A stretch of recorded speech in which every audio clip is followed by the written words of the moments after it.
Well, Bill, it's always great to see you. Thank you, John. Thanks for having me back. No problem. You called yesterday's impeachment hearings a fiasco. What do you think the chances are that Nancy Pelosi may be forced to abandon this whole thing? I don't think that's going to happen because the Democrats would take a humiliation that I don't think they could recover from. So they'll go, try to justify the process. They know the Senate's not going to remove the president, and they'll let the chips fall. But certainly there is not even close to a high crime and misdemeanor in play, John. Yeah, I agree with you. I think they have no choice to go through with it, but I imagine there are more Democrats this morning who wish there were some backdoor way out of this whole entire thing. And one of them might be Adam Schiff, because he continues to repeat his Fort Pinocchio lie that he hasn't spoken to the whistleblower, his staff hasn't been coordinating with the whistleblower. Democrats, though, say public testimony from people like Mick Mulvaney, Mike Pompeo, John Bolton, they could clear up a lot of the confusion here because they actually spoke directly with the president. Do you think they should testify? I don't think that's going to happen because of executive privilege. It would be a bad precedent, not because of what they might say. It's because, if a president has counsel, it's almost like a client with a lawyer. And you say, okay, well, you can tell him that, it waters down the executive privilege and a client attorney privilege. So I don't think that's ever going to happen. I don't think the Trump administration is looking to exonerate itself here. I think they know they're in a strong position going into the election campaign. So I don't see a lot of that happening. And I think something that's lost on a lot of people, too, is the precedent that could set, as you talked about, and the repercussions that this whole process could have, not just on President Trump, but on the office of the presidency itself. Well, what people don't understand is when you're speaking and answering questions, you can misspeak. Right. I mean, Mulvaney's not the most articulate guy in the world. You can make a mistake. And then if you do, believe me, that mistake, you can't say, oh, I didn't mean that. No. So there's a lot of danger in people coming in to testify under oath. Their memories, nobody's memory is 100%. And I really don't see that happening. I know the Senate says it's going to put on a trial, but I think McConnell's got stuff up his sleeve to get rid of this pretty fast. Yeah. All right. Well, the corporate media giants, they retreated into their predictable corners of coverage. And there are two completely different narratives depending on which channel you are watching yesterday. And this is a new poll from the Associated Press and NORC, Center for Public Affairs Research, came out. It shows that 47% of Americans believe it's difficult to know if the information they encounter is true, compared to 31% of Americans who say it's easy to tell the truth from fiction.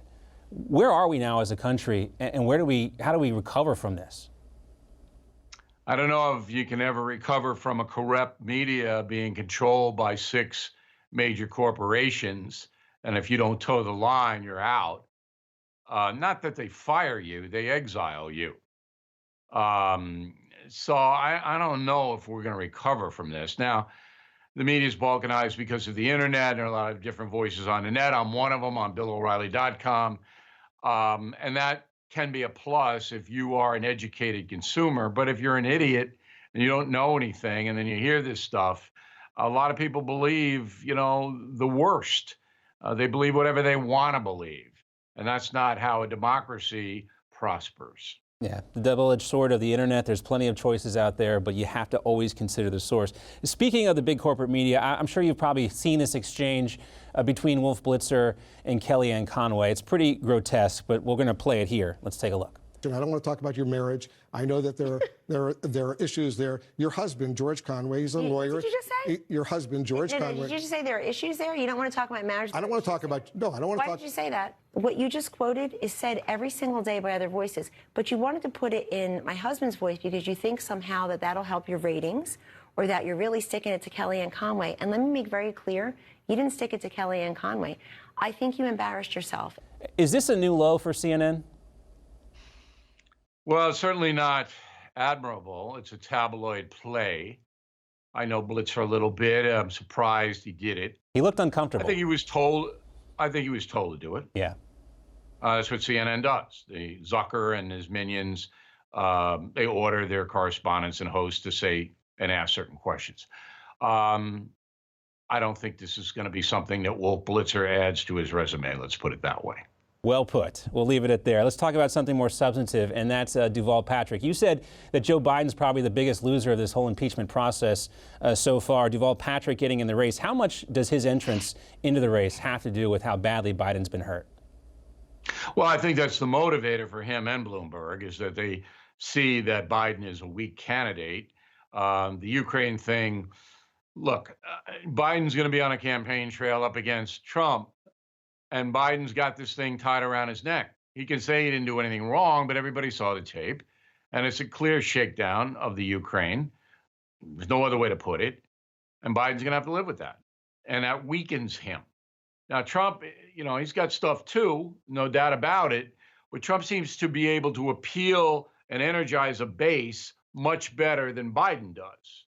So I think Duval Patrick, who nobody knows, he doesn't have a chance in hell. But here's the interesting thing, John. He is best buddies with Barack Obama. And they had a talk about this. Oh, sure. Patrick sought his counsel. And apparently Obama said, yeah, all right, give it a go, with no possibility that Duval Patrick's going to be the nominee. So that's a pretty interesting thing. I can't really speculate on it, but something's going on. Yeah, somebody's got to get a hold of Barack Obama and ask him some questions. I'd like to know. And speaking of which, remember when the 2012 election was happening and we heard so much about Mitt Romney's tenure at Bain Capital? Duval Patrick is a Bain Capital alum too. Do you think we'll hear the media talk the same way about Bain Capital and his Duval Patrick's time there as they did about Mitt Romney's? I really don't think Mr. Patrick, with all due respect, is going to get a lot of coverage of anything. He's not going to be in the debate next week. Then you're into the Christmas season. Then you're into January and the New Hampshire primary. I just don't see a pathway. I don't even think people are going to pay attention to him. Bloomberg get a little bit more attention because he's a little bit more famous. But again, very hard for Bloomberg to make any inroads. Right. So right now, the Democratic Party's in disarray. And the only one I could see getting in at the last minute would be Hillary Clinton. That clip she had from the BBC. I don't know who these people are urging her to get in the race. I would imagine, though, they're very high-paid consultants who can make a lot of money from a Hillary Clinton campaign, whether she wins or not. We'll see what comes of it. Bill O'Reilly, great to see you as always.